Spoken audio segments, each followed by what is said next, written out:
coronavirus pandemic has no parallel in modern history. It is our defining moment. Those are the words of Klaus Schwab, head of the World Economic Forum, in COVID-19, the Great Reset. People assume we are just going back to the good old world which we had, and everything will be normal again in how we are used to normal, in the old fashion. This is, let's say, fiction. It will not happen. At the latest World Economic Forum meeting in Davos, Schwab set the tone for the conference with his glowing introduction of the opening speaker. We now welcome His Excellency Xi Jinping, President of the People's Republic of China. Xi laid out his vision of a coordinated global economy. Major economies should see the world as one community and coordinate the objectives, intensity, and pace of fiscal and monetary policies.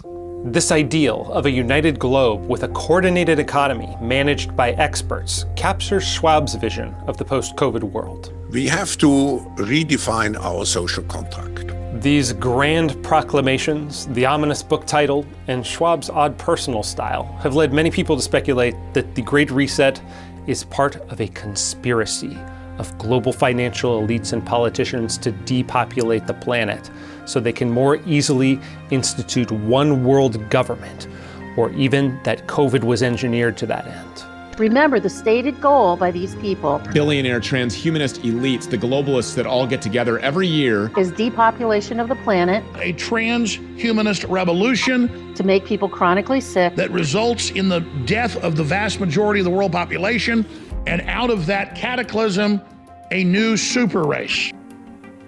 I don't buy it. Imagine the amount of coordination and airtight secrecy needed for these kinds of far-reaching conspiracies of global domination to succeed. They'd be exposed and fall apart, especially in the age of the internet. Instead of spinning our wheels searching for a secret agenda, let's just look at the one that's right out in the open. I think we are moving from short-term to long-term, from shareholder capitalism to stakeholder capitalism. What China, the World Economic Forum, and Massachusetts Senator Elizabeth Warren have in common is that they favor so-called stakeholder capitalism, which is a euphemism for making companies answer first to special interests. They want to reorganize corporate boards to include representatives from labor, environmental, and social justice groups. Warren proposed a bill to require 40% of large corporate board seats be elected by workers.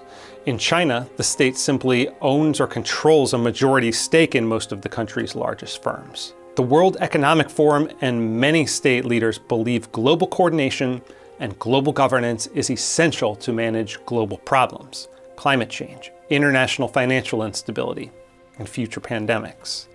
A crucial flaw in Schwab's Great Reset is that it puts too much faith in the ability of governments to re-engineer society in a way that better serves the needs and desires of all citizens. He wants a rethinking of capitalism that escapes the tyranny of GDP growth, so that companies create goods and services for the common good, instead of maximizing profits.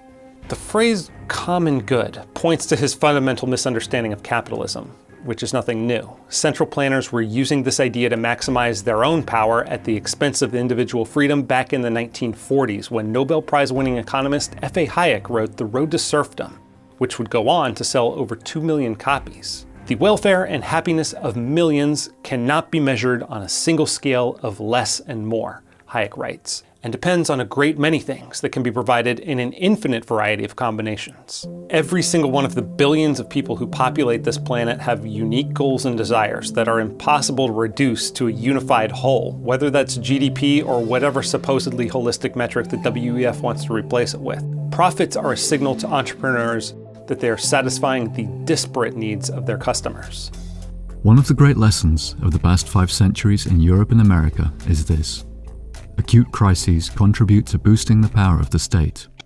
It's always been the case, and there is no reason why it should be different with the COVID-19 pandemic. Schwab is right that the war is the health of the state, as the writer Randolph Bourne once put it. And the government's response to COVID has been similar to military conflict in terms of the cost and the chaos it's engendered. World Wars I and II and the Great Depression ushered in a powerful modern welfare and warfare state that irreversibly altered America and the world. But I'm more optimistic this time. thanks in large part to the power of technology to provide everyday citizens with an exit. Instead of the Great Reset, in which sclerotic 20th century institutions accumulate even more power, I think we're entering the Great Escape. This is possible because technological progress is outpacing the ability of the state to control and regulate it. Governments will have no choice but to abandon their efforts to construct physical and metaphorical walls. Technology can be designed to facilitate decentralization, in which the flow of money and information can't be controlled. Ideas emerge from the bottom up.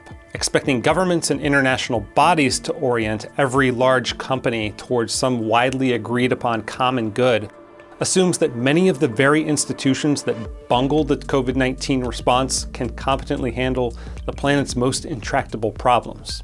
My hope is that after witnessing the colossal failure of governments in the face of a global crisis, many more people will be looking for a different approach. There's evidence everywhere of the Great Escape. The US population shift away from expensive, restrictive, and poorly governed states and cities, spurred on by the rise of remote work, the exodus from government-run schools, the growing use of cryptocurrency, the popularity of encrypted private communication platforms, and the expanding reach of independent voices in our increasingly decentralized media. Hayek called central planning the fatal conceit, writing that the curious task of economics is to demonstrate to men how little they really know about what they imagine they can design.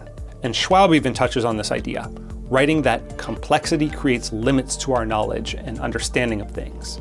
It might thus be that today's increasing complexity literally overwhelms the capabilities of politicians in particular and decision makers in general to make well-informed decisions.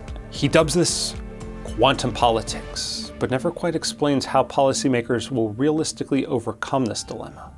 Maybe there's record low trust in our institutions because the people running them are attempting the impossible, planning the future for billions of people. Humiliating to pride as it may be, Hayek wrote in The Constitution of Liberty, advancements of civilization are often happy accidents, and policymakers could and should be more focused on securing the freedom that allows such decentralized experimentation and accidental progress to occur.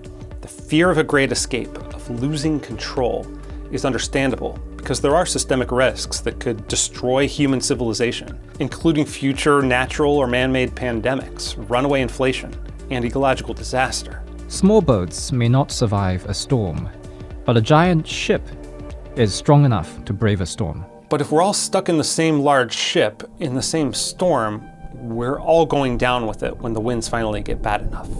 Concentrated power itself presents an existential risk. A bad intervention applied to economies of the entire world at once can bring down the entire system.